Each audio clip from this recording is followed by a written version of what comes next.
Hey y'all, welcome back to another What Else is Going On, aka We Go podcast episode. I'm your girl, your host Taria. Okay, so I just uploaded episode 1 review. We about to do episode 2. I did make me a coffee because I was yawning all in y'all's face, and I apologize about that. I feel like when I sit down and I'm not like moving, my body is like, "Oh, we got her." And tries to, and tries to keep me down for a little bit. So I apologize about that, but I made me a coffee. In my first recap, I meant to read you guys the text messages, which I'm sure you guys have already heard, but I just wanted to read them with you anyway, and uh, y'all give y'all feedback. That Gertie sent to what's her name, Julia, when she was supposed to be on a Zoom call, and then Gertie posts the text messages, and then Julia's response. Right. She's trying to clean it up a little bit, trying to be the cleanup woman to these texts. So let's get into the Real Housewives of Miami season. I'm about to say 16, y'all. The Real Housewives of Miami, season 7, episode 2, Miami takes Milan. So let's get into the text messages. Again, we know that there was an issue because Martina had some women get on the call, the cast, to tell them about her and Martina adopting two boys, two brothers. And Gertie was in the waiting room. I guess nobody could hear her, wouldn't let her in. She had to get off, but then she couldn't get back in. She reached out to Julia. Julia said her hands were full. And she said Gertie responded in a cold manner. So let's get into the messages. So Gertie posted it and says, mind you, she never told me the news by text or by phone. So she literally made me fetch the information. And after Googling it, I still said congrats. So Wednesday, August 14th at looks like it looks like 1:33 p.m.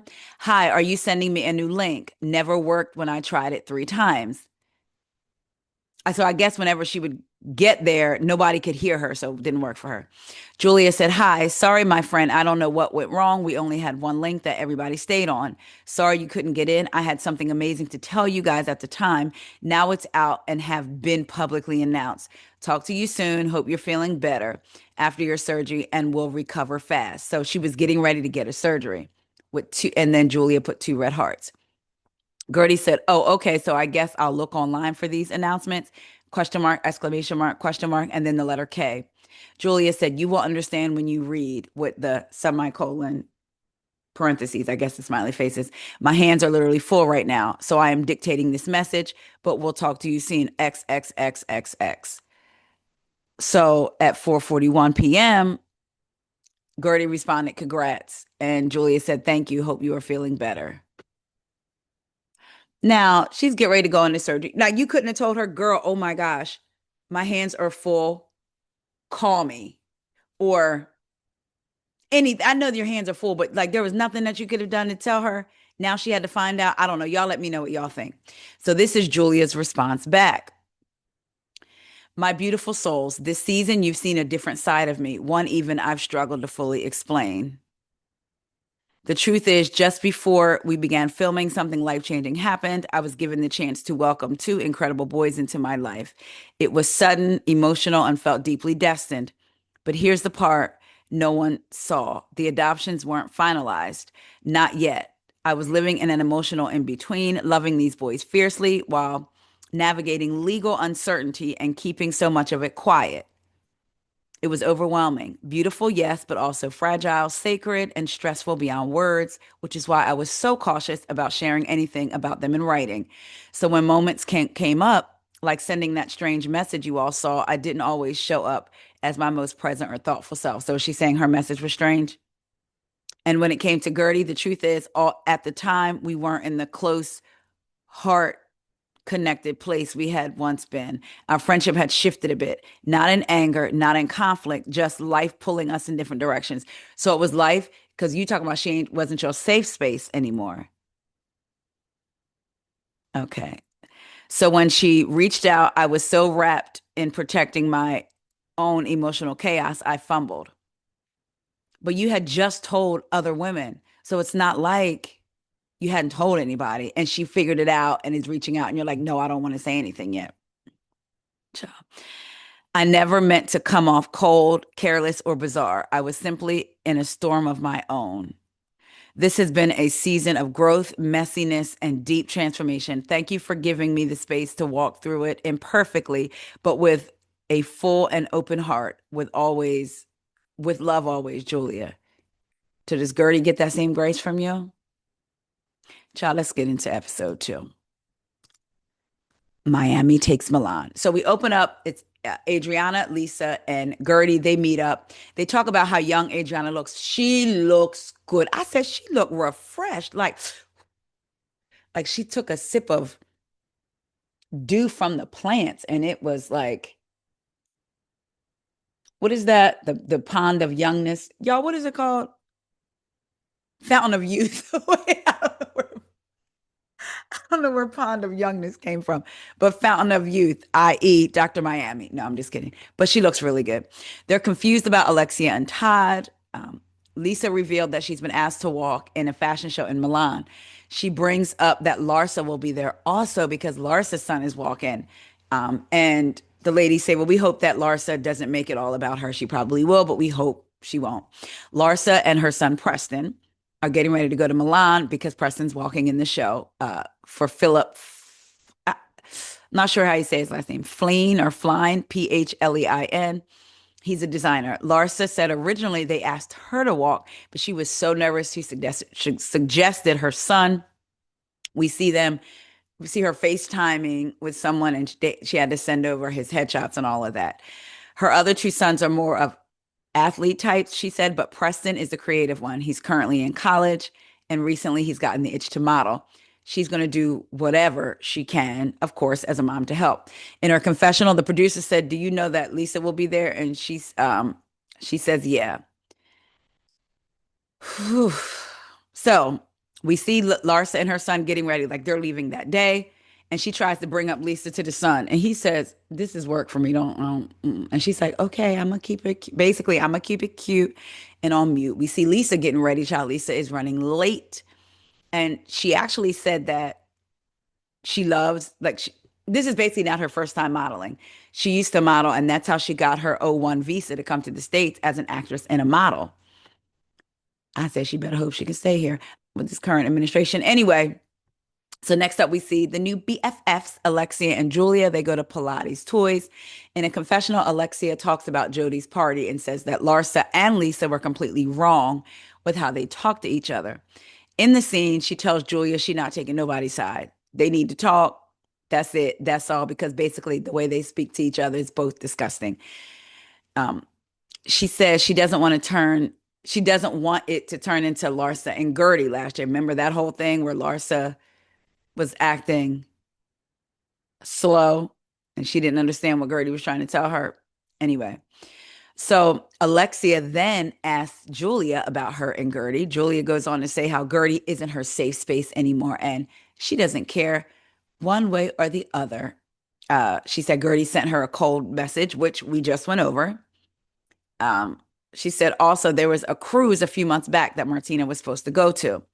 She couldn't because she had a health scare. When Julia was telling Gertie about it, she's like, "Oh, girl, I got you. I will go with you and your support. That way you're not so stressed about Martina." She said Gertie then went and made it all about publicity and her PR and was texting her the most insane messages, accusing her of not looking after her properly. She read what was supposed to be the text from Gertie that says, "I came only because of you. I was moved to the side for this exclusive party. Anyway, all good here. I had dinner alone. See you around." Now, maybe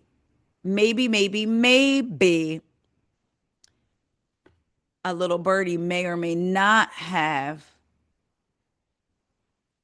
text messages that are not the way Julia is trying to make them seem. I'll just say that because Julia doing a whole lot. Um, so she says, give me 1 second. Alexia said, "I don't know what's going on with her life besides what I see on Instagram." Isn't that all the ladies though? In between seasons, you don't know what's going on. That's why you're meeting up with each one when the season starts, other than probably Marisol. and maybe, but not really, Adriana. That's why you're all meeting up. But yet now, oh, I don't know what's going on with Gertie's life other than Instagram. You ain't talking to the other ladies either. Hello? Not really. But anyway, uh, she says Julia asks Alexa how she's feeling with Todd and everything, and Alexia said she's in an emotional limbo. Julia brings up how she saw that the judge is giving Todd 30 days to make a move because he filed, and I think they said 5 or 6 months went by, and he hadn't done anything, so he had 30 days to make a move on it, or the judge was going to throw it out. I didn't even realize, but I guess that's with anything, right? You have a certain amount of time if you file something, and then after that, it's out. Um, Julia asks her, "Well, what do you want?" And Alexia says, "I hope that he doesn't proceed with it." She said, "I don't know what it is. Years ago, I would have been done. I would have left, like I wouldn't be in this limbo." And then she starts crying. She said, "But the ball is in his court. But it's going to show his true colors if he goes ahead and files." Girl, he don't have to show his true colors. He has shown you a rainbow of colors when he was moving out without you knowing it and having sex with you. Again, telling you all these beautiful things the night before he leaves and takes the shampoo from the shower. Girl, he don't have to show you no more colors. He's shown them. He's shown what he's capable of doing. Leaving Frankie, I hope there was a caretaker or somebody there with Frankie when he did that, or else he timed it so that he knew your location and knew you were close by. Like, that's crazy. She said she cries and says she's put a lot of effort into saving her marriage. She has put a lot of effort. So she said, I'll just have to accept it. And she said, I'll have to accept it. And this is what God wanted. And God has a plan. No, God, this is not what God wants. This is what Todd wanted. Now you believe in God. God could help you get through this stressful, horrible time and give you strength, and you can lean on prayer. God has nothing to do with it. This was Todd's decision. God said, don't put me in this. Todd decided to get an apartment and not tell you and move him stuff out and take your shampoo. That's just really, you couldn't go buy your own shampoo. Anyway, Lisa and Jody are on their way to the airport. Lisa and Larsa are on the same flight. They didn't speak. They get flight lands. They get to the hotel for their ride, and it has both of their last names on it, Hochstein and Pippen. Wait, did it say Pippen, Joe? Either way, is it a coincidence? I ask you, is it a coincidence? No, production set it up. Anyway, maybe. So Larsa sees the sign first and gets in, and her son is like, I'm sitting up front. She's like, no, don't leave me back here. But then Lisa and Jody get in. They're in there. Lisa's basically like, I know we was gonna have to ride together. They both were like, this is awkward. This is awkward. Jody said, well, no, Lisa said, I think we're being mature about this. Jody said, it's been 10 minutes. So Lisa asked Preston if he's walked in a show before and if he's practiced his walk. Very simple, right? Have you been in a show before? Have you practiced your walk? He says, yes. So Larsa says, I haven't seen you practice. So Lisa is joking and says, you're like a stage mom, a show mom. Cha. This what again, this is the way Larsa is so robotic, but yet like she's programmed to immediately go to the fire pits of hell on somebody. She says, Larsa said, yeah. And when you said everybody knows who you are, I was like, what am I, Lisa? I birthed 4 superstar kids. I'm an entrepreneur. Get that? I'm an entrepreneur. So that kind of hurt really bad when you said everybody knows who you are. Lisa said, well, it was hurtful when you came into my boyfriend's birthday and all of a sudden you said Jody's cheap. Because remember, in their argument, all of a sudden, Larsa was like, well, Marcus said Jody's cheap. Jody said, you were at my birthday saying all these things about me when I was in the room huffing on AC air. Okay, he didn't say it. I said it, but I felt like he was in there huffing. Because what else are you doing in there talking about the OC? So I'm just playing. But so Lisa and Jody are telling her that's not a nice thing to say. Larsa said, that's fine. Be friends with Marcus. That's cool. It's like once she has a thought in her head, that's it. That's all. She may be valid in her feelings, right? But the way she expresses them, and when someone's trying to say, well, wait, I'm sorry, this is what it is. It's like, nope, because this is how it is for me. So this is the truth of the issue. So she was like, you want to be friends with Marcus? That's cool. Be friends with him. You guys can be friends with him. Jody's trying to say that's not how it went, Larsa. And she's saying, I chose Lisa over everyone. That's how it's been for 15 years. I've chose her over everyone. The next guy I'm with tells me, by the way, Jody is friends with my ex-boyfriend, then we won't F with you. I was like, Lord. Lisa said, guys, let's try to keep our emotions down. So Larsa said, for me as a woman, I could never be friends with somebody who is publicly bashing my friend. Like, yo, he out here talking about, Mark is out here talking about me. Y'all trying to be friends. So Jody was like, so I can't be around my friends? Again, he said that because he's saying the group that Marcus is hanging out with is his friend, not Marcus. Larsa said, well, just go ahead and kiss Marcus's behind then, okay? So, child, Jody is trying to explain to Larsa what it is.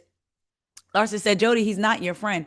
He's using you to get to me. Now, I can see, again, like we talked about last episode, Marcus taking a picture, posting it to get at Larsa. But and I see what Larsa's trying to say. He doesn't like you like that. He has talked stuff about you to me. So he's using you to get back at me. Jody's trying to say it's not that serious for me. He is not my friend. He's friends with my good friends. It ain't like that for me.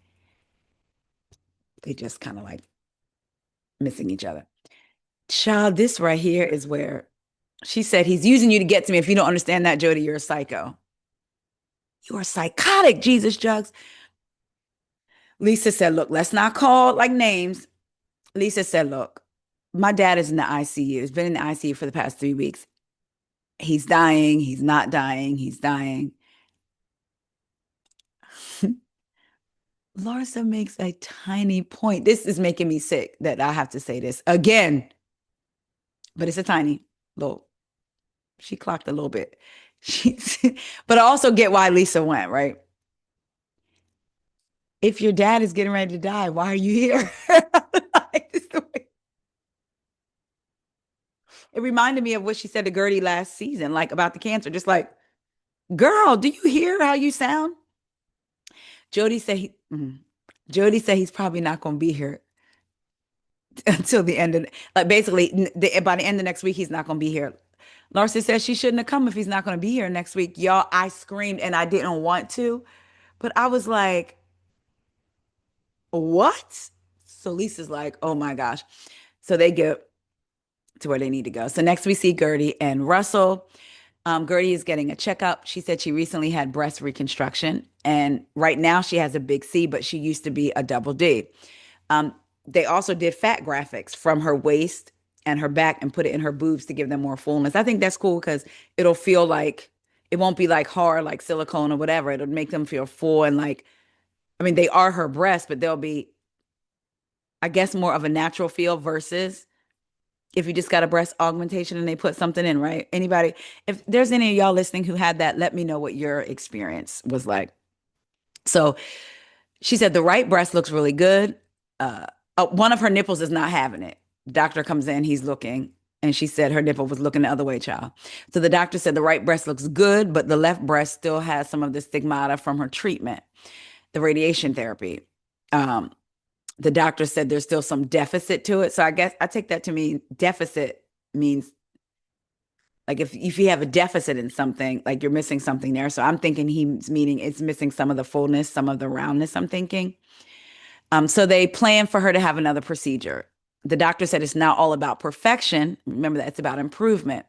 Usually we require 3 operations to complete a breast reconstruction.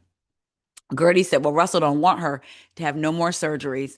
But she's like, listen, I need to feel good about myself. And I get that. You know, we can say all we want. I'm not my breast, which we know that I'm not my hair. I'm not my this. I'm not that. It's easy to say when you feel like you're flourishing or good in that area. It's not until you're not. Like for me, my hair has always been thick and long, and I would cut it short every year, every year, every year. I mean, to the point where, you know, there's a stigma about Black girls having long hair, which is not true, right? And somebody was like, you, uh, all these Black women that don't have long hair and you keep cutting your hair. Did you need to pack? Somebody I knew said that to me like years ago. And it was like, and I'm like, I am not my hair because I chose to keep it cut short, right? Child, I could bleach it and it fall out Tuesday, be back Friday. Like that's how it was. Like my mom has really thick hair. My kids, my grandma, my aunts, like in our family, right? It wasn't until I went through health challenges in 2019, which affected like a look edges, but more so the hair behind the edges. And I got on that steroid and it was supposed to be growing back and it would, then it didn't, then it would, then it didn't. Until I was like, oh, it was easy for me to say I'm not my hair until it affected my hair. It was easy for me to say I'm not my hair when I could have it long one week, short the next week, like literally because it grew so fast. And it still grows fast, but it wasn't like how it used to be at first, right? It's easy to say that then. So like with Gertie, I understand, you know, it's easy to say I need to love my body where it is, but also it's okay to say it's hard for me to get to that place. I'm really trying. And she's saying, I need to feel good about myself. You know, so I started recently using men's Rogaine. When I tell y'all that is miracle in a bottle. Now, see, this is just a little bit of side note because the rest of it was thick and full, right? Started doing drops, but I would just do like the drops, and sometimes it would like slide down your face. Now, the people on TikTok said, "Don't let it come down the side of your face." I'm like, "Oh, I'll just wipe it off." Y'all, I looked in the mirror in the sun. I look like Wolverine. I said, "What the?" I have had to dermaplane my face so much. And I buy the actual scalpels on Amazon, not the razor, not the little face razor, the number 10. Y'all, the hair was all underneath my neck. But it's doing its job though. If I showed y'all a before and after and it's been 2 months, crazy. Now they do say if you have an underlying issue, like if you have alopecia or if you actually have an issue that hasn't been fixed. So my health stuff has been fixed, but it was still still taking time to do what it was supposed to do. But if you have an underlying issue and you're using Rogaine, once it stops, they say you may experience the hair loss again, so you'd have to use it forever. But if it's not if it's an underlying issue that was fixed, once you stop the Rogaine, you'll be able to retain whatever you got. But y'all, I promise you, at one point, Corey was like, "It looks dark a little bit right here." I was in the sunlight. It's a couple of weeks ago, like right here. And I was like, "What?" Because I'm like very big on face care. Y'all, I got in that bathroom and that light hit me. I said, that's because of his hair. I promise you. I said, oh my God. But anyway, I say all that to say it's very easy to say, I'm not my this. And I understood Gertie. Like I understand Russell saying, how many more surgeries? Because Russell doesn't want the surgeries. He's like, how many more surgeries? So Gertie said she had 6 surgeries, 20 radiation treatments, and 5 chemo runs. Her hormones aren't the same. Things aren't the same. Her bone density is not the same. Her skin is not the same. And it's quite a ride recovering from the surgeries. Russell literally has to be her hands and her feet, like do everything for her. And she knows that's a lot on him. But at the same time, I have to feel good about myself. So I understood. Again, it went back to what I said last episode. You look at somebody who's beat cancer and you think, wow, they beat it. You don't think about the debris, like Gertie was saying, that you have to pick up the pieces for afterwards. There's also an after. So shout out to Gertie again for sharing her story with us. I mentioned it before. Gertie was on the podcast last year. So you can go back and look through my interviews and see that. You can either watch it on YouTube or you can listen to it wherever it is you listen to your podcast. So shout out to Gertie. We as women and even men may feel the same way. You just want to feel good in your body and feel good about your body. So she told Russell that she really wants to get a surgery and to please just hang in there with them. So she said, let's just try like one more surgery. So now we're at Marisol and Steve's house. They're going to get legally married in a week. She said they love each other. They lived together for a while. They're going to make it legal. She said, but she doesn't want to gloat or basically be happy because Alexia is not in a good spot. She also is not happy that Alexia is seeing Todd. She said Alexia is a different person. She's mean. She's defensive. She's angry. But when she's away from him, she's the Alexia that she fell in love with as a friend. So she's rooting for her to stay away from Todd. She said Todd demeans her, makes her feel bad about herself. And I wonder if that's a way, because Alexia is so beautiful, that men will get with these women and then tear their self-esteem down so that they feel dependent on him. Alexia can't shake this man. She loves him. Even after what he did, the love just doesn't disappear. But I wonder if they break these women down and now their whole self-identity and self-worth is tied into this man. So she's like, she just can't go back. Marisol got some work done too. They showed some flashbacks. I said, good, Marisol, that's some good work. Larsa and her son are in their hotel. She's talking to her son about the conversation. Like you heard the conversation that me and Lisa had in the van. The son says she's here. It is what it is. Like, leave it alone. She's here. Let's not talk about it. And so Larsa was like, okay, I'm just telling her how I feel. Girl, Lisa's getting ready and she's getting updates from her brother about her dad. She was upset with what Larsa said about, well, if your dad might not be here in 7 days, why are you here? Jody and Lisa come to a conclusion like the whole fight is stupid. They all have bigger things to worry about. So the chief global brand, the chief global what? Brand ambassador comes to get Larsa and the son to go to rehearsal for the fashion show. In her confessional, Lisa said she would do almost, I'm sorry, Larsa said she would do almost anything to make her kids happy. And she tells a story about how one time her son came home upset because he forgot his Spanish book. He wouldn't be able to do his homework and her son will be upset. I mean, and the teacher and her son, Preston, said the teacher would be upset. She jumped in her Ferrari, drove 100 miles an hour to the school, bribed the janitor, and paid him, she thinks, $50 to let her go in and get the book so the son could do the homework. So basically, she makes it happen like most moms do, right? So the designer said, so they're getting ready. The designer said, "Where's your?" The designer comes in, sees Preston, has Preston trying on different things, what have you. He said, "Where's your friend, the blonde?" And she says, "We're not friends anymore. Could I push her down the stairs or something?" I said, "Girl, are you friends with this man, or is he? I mean, maybe since he called her to be in the show, but come on." Anyway, Alexia, Marisol, Julia, Kiki. Now, Alexia, Marisol, Julia, and Kiki and Alexia's friend Johnny meet up along with some of Johnny's other friends. So Johnny is one of Alexia's best friends. He's her son's age, I guess, Peter. She says she misses him so much because he moved to Madrid. So he's in Miami. She decided to put a group of them together to go out for him. She didn't invite Gertie and Adriana because they didn't make the list because she doesn't want anybody to make it about themselves.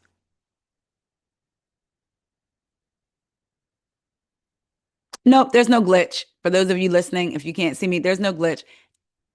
My mic didn't go out. I'm quiet because that's exactly what Alexia proceeded to do. So Johnny's been there a year, Madrid a year. They went by fast. Someone says, what's your favorite thing about living in Madrid? Marisol said that the men are uncircumcised. Alexia says Spanish guys don't get circumcised. Alexia then thanks Johnny. She said once the news broke, he put her on a flight to Madrid to help her escape. So Kiki says, well, where are you and Todd at right now? Alexia said, unfortunately, because he filed 5 or 6 months ago, the courts have picked up that there's been no action. He got 30 days to drop it or proceed. So I feel like the ball's in his court. And I love, because I was thinking this too, how Johnny said, or yours. You don't have to sit around and wait for him to make a decision. All the people at the table are telling her, yeah, you need to decide. So in her confessional, Kiki's like, man, this is not the Alexis that I know. The Alexis I know is strong. She tell you like it is. She don't pull no cut cards. She's not weak. I don't know this Alexia. I know love makes you do strange things, but I'm like, girl. So Alexia tells the group that her and Todd went to therapy and he talked about the show. In her confessional, Alexia said in the beginning, he liked the show. And then he didn't like it because how he was portrayed. Now, remember, Todd's daughter said the same. Todd's daughter did a video, I believe it was a TikTok, and basically was like, the show set it up to make him look a certain way. Like there was good times, they would be having fun, and they would just set it up differently. So anyway, so uh he don't like how he was portrayed, and basically he wants to control how he's seen. So in the therapy, she told him she would step down and leave the show, and he said it's too late. Let me tell you something. Marisol made a, I agree, made an excellent point. She said in her confessional, this is a setup. They're filming as all this is going on, right? He don't know what she could come on here and say about him. So Marisol said he's soothing and calming her because they're filming the show. And he wants to come out in the best light. He don't want her coming on the show talking bad about him. So basically, he wants this divorce, but he's trying to soothe her while she's filming. She said, and I don't like it. I said, Marisol, I didn't even think about that. I think that was such a good point. Um, so let's see. And because clearly he wants to be gone. So Alexia said it's not that he doesn't like the show. He does. This is what she's telling her group. He doesn't like the show that the power gives me, and he doesn't like my friend group or any of that. Oh, child. One of the guys said, so he wants to control you. She said, yeah, it's all about control. And Alexia said, I don't want to bash him. This is not what this is, a bashing session. This is just the truth. This man doesn't own any of the stuff he's done. It's no accountability. So Julia said he's a narcissist. In her confessional, Alexia said, one day is high, one day is low. One day is hot, one day is cold. She can't get a read on him. It's been 8 years, which makes me wonder, was it like that during your entire relationship? Or did he just beat you down to the point of like, you know what I mean? If she was on the show, if the show was airing when they first started dating, would he have dated her? Because she says, I don't know him. He's like, I don't know this Todd. It's like a stranger. She says she's been sleeping with the enemy for years, which means it's been going on. I just answered my own question. I feel like it's been going on. So she tells the group he doesn't give her emotional safety. That's scary because then you can't trust with your emotions. And that's why she lashes out and be angry with the girls, I feel like. Then she said, I live in his fake apartment. I drive his fake rented car. I do all this stuff and nothing is yours and nothing is mine. It's the truth. I said, mm-mm. She said, it's all the truth. So Kiki said, Alexia, you're one of the strongest women I know. And Alexia said, but I'm weak when it comes to this man. And that's why I'm mad at myself that she allowed it. And I will say this. I have my feelings about Alexia. The first set of the Real Housewives of Miami, those seasons, I liked Alexia. But then this new set, it was like came back like, and I wasn't feeling her. But I'll tell you this, I appreciate her being honest. I appreciate her saying, that's why I'm so upset. I'm so mad at myself. What'd she say again? She said, I'm weak when it comes to this man, and I'm also mad at myself because I allowed it to happen. And even though we can look at her like, girl, look at what he did to you, I appreciate her recognizing that. But then it's like she says that, but then I'll say the ball is in his court. And that's when it's like, oh, you recognize this, but she said she was weak when it comes to him. So um they talk about Marisol said we've all had a narc, meaning a narcissist. She said they're terrible, they're monsters. And Alexia makes a good point. She said there's all these rehabilitation centers for other things, but this is a personality disorder. And they say that narcissism cannot, it's not something that can be cured. That is a scary, scary thought. So Johnny said, do you see how this is making you feel? Do you want to stick around for this? Do you want to be with this guy making you feel this way? Do you want to make this work? Marisol says she's not going to. Alexia said, I'm going to leave it on him.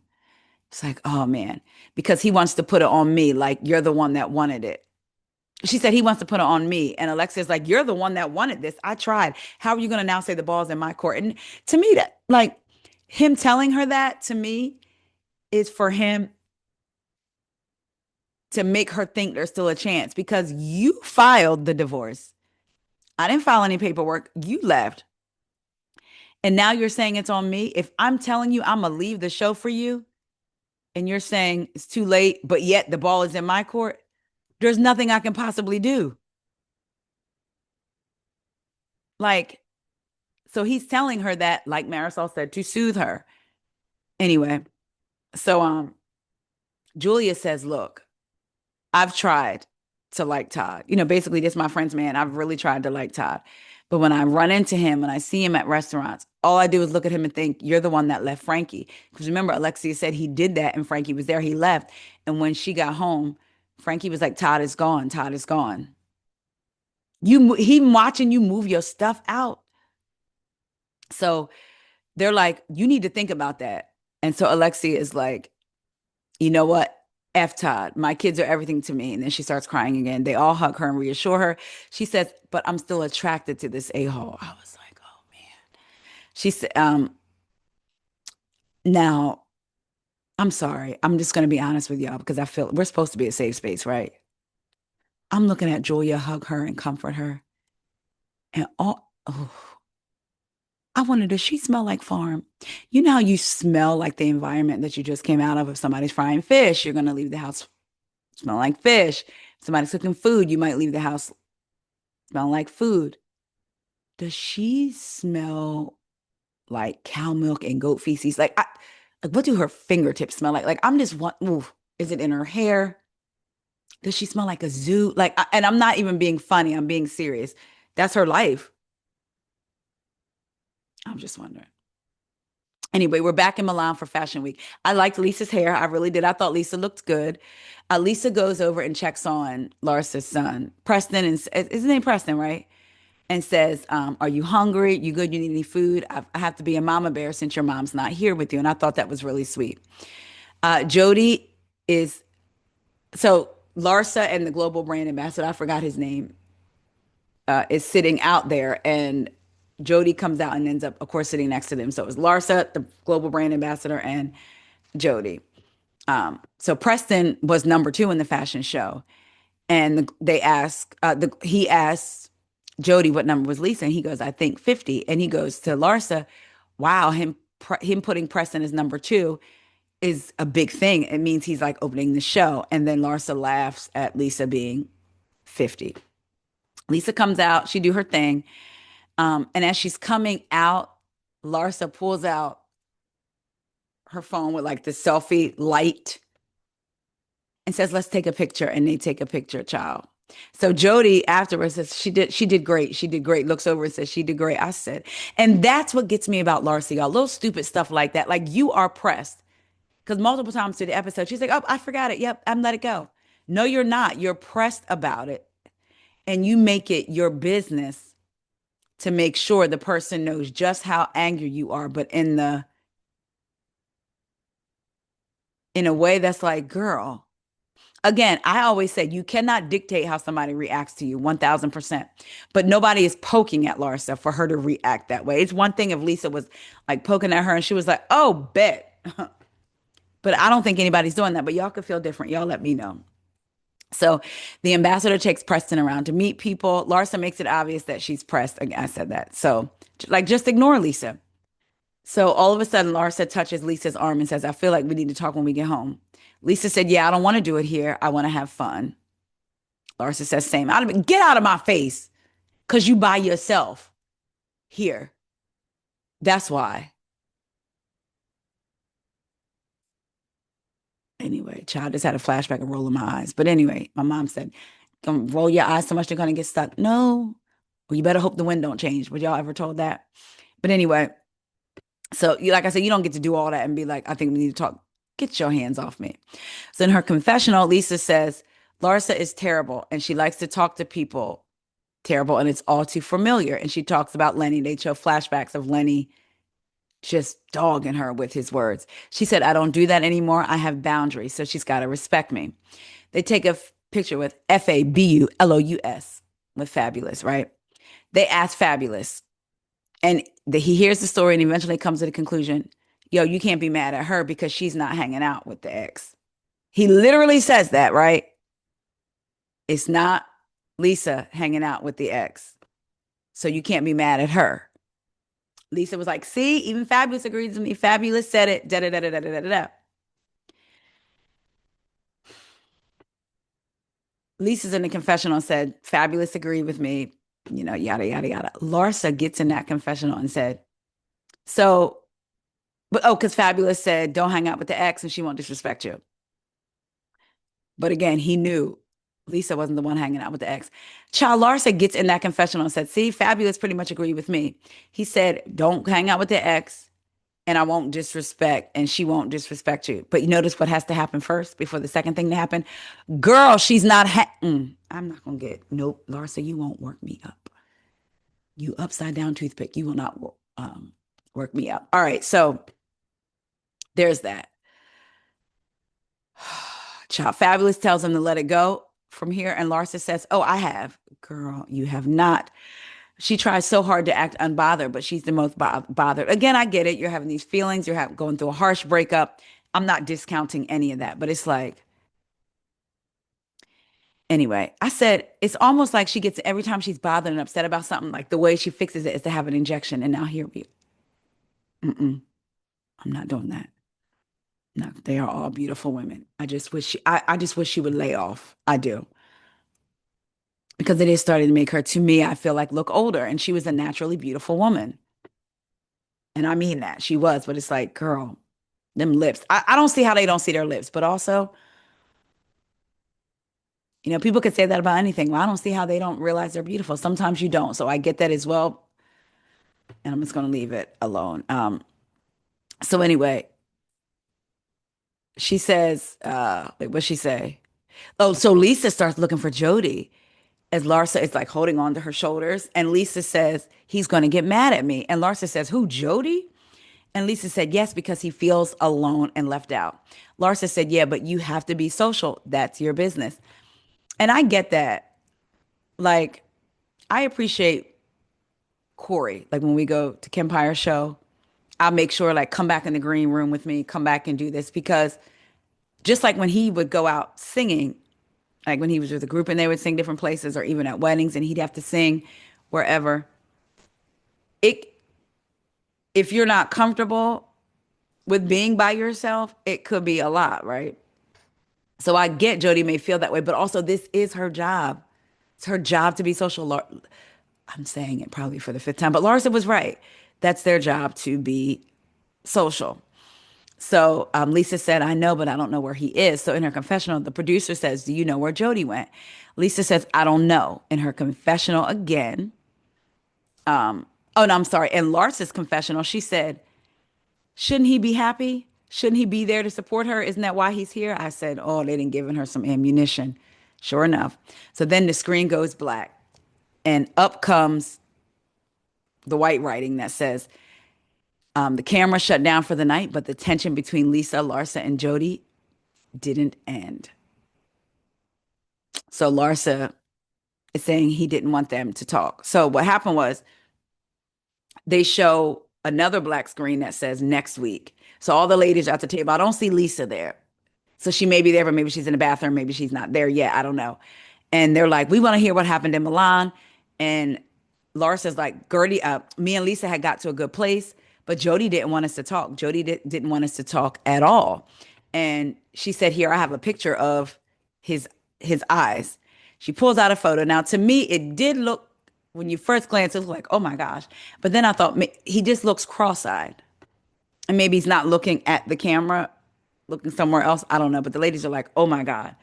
So basically, he didn't want them to talk. And I guess he was pissed off because they had started getting along. I guess we shall see next week. Y'all, I'm excited about Miami. I'm excited to see where we're going. I just love this show. I love the cast, meaning as a collective. And I also love the background, the music. Everything just always fits so perfect. Y'all let me know what y'all are thinking about Miami. Did y'all enjoy episode 2? I love y'all so much, and I will talk to you later. What do I always tell y'all? Drink a bottle of water, eat a piece of fruit. And if you're shaking, in the words of Kim Richards, eat a piece of bread. Have a good one, y'all.